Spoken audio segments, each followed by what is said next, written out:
എല്ലാവർക്കും നമസ്കാരം. വിഭജികയിലേക്ക് സ്വാഗതം. വെള്ളായണി ക്ഷേത്രവും കായിക്കര തെക്കതും. തൊട്ടടുത്ത ദിവസം വെള്ളായണി ദേവീ ക്ഷേത്രത്തിൽ പോകാനിടയായി.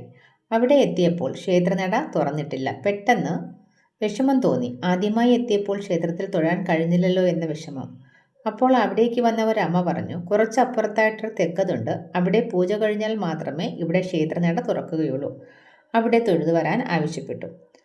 അമ്മ തെക്കത് ചൂണ്ടിക്കാണിച്ചു. ഞാൻ ആ തെക്കതിലേക്ക് പോയി. തൊഴുത് പ്രദക്ഷിണം വച്ചു. അവിടുത്തെ പ്രതിഷ്ഠ ഏതാണെന്ന് മനസ്സിലായില്ല. കായിക്കര അപ്പൂപ്പനെന്ന് അറിയാൻ കഴിഞ്ഞു. അപ്പോൾ കൂടുതലായിട്ട് അറിയണമെന്ന് ആഗ്രഹം തോന്നി. പൂജ കഴിഞ്ഞ് വാത്തി പുറത്തിറങ്ങിയപ്പോൾ വിവരങ്ങൾ ചോദിച്ചു മനസ്സിലാക്കി. കായൽക്കര തെക്കത് എന്ന പേരിലാണ് അറിയപ്പെട്ടിരുന്നത്. പറഞ്ഞ് അത് കായിക്കര തെക്കതായി മാറി.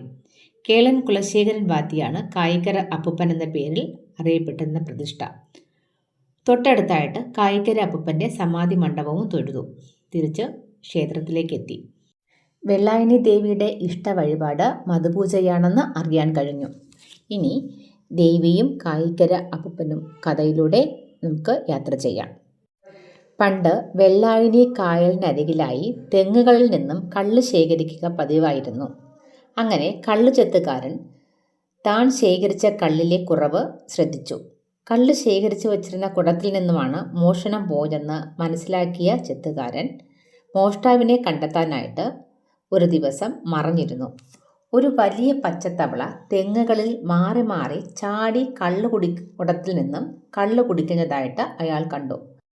അപ്പോൾ ആ ചെത്തുകാരൻ കള്ള് ചെത്തുന്ന തേർ കൊണ്ട് തവളയെ എറിഞ്ഞു.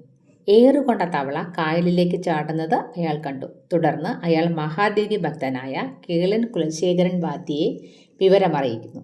കുലശേഖരൻ വാത്തി 7 ദിവസം ദേവി മന്ത്രോച്ചാരണത്തോടെ വെള്ളായണി കായലിൽ മുങ്ങി നിവർന്നുകൊണ്ടിരുന്നു. 7-ാം ദിവസം വെള്ളായണിയുടെ സുഹൃതമായി കായൽ പരപ്പിൽ ഒരു ചെന്താമര വിരിയുന്നു.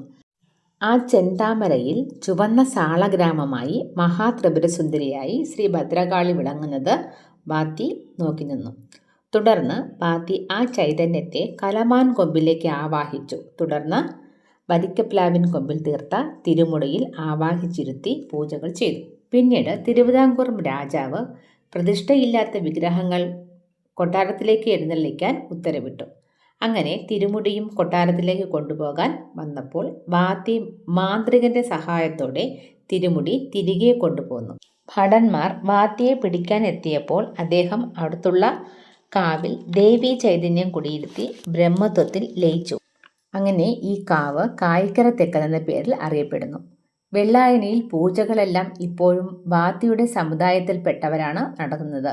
തിരുമുടിക്ക് തങ്കത്തിന്റെ അവതാരം നൽകിയത് ഗൗരി ലക്ഷ്മിഭായ് തമ്പുരാട്ടിയാണ്. ഉത്സവവേളകളിൽ തിരുമുടി എടുക്കുന്ന വാത്തി കാലുകൾ ഇടറിയാണ് നടക്കുന്നത്. ഇത് പണ്ട് ദേവിയുടെ കാലിൽ തേർ കൊണ്ടത് കാരണമാണെന്ന് വിശ്വസിക്കപ്പെടുന്നു. എനിക്ക് ക്ഷേത്രത്തെക്കുറിച്ചും ആചാരങ്ങളെക്കുറിച്ചും അറിവുകൾ പകർന്നു തന്ന ശ്രീ അനീഷ് വിശാഖിനും ശ്രീ ഹരിച്ചേട്ടനും വളരെയധികം നന്ദി രേഖപ്പെടുത്തുന്നു. ഇനിയും ക്ഷേത്രത്തിൻ്റെ കൂടുതൽ വിശേഷങ്ങളുമായി നമുക്ക് കാണാം. നന്ദി.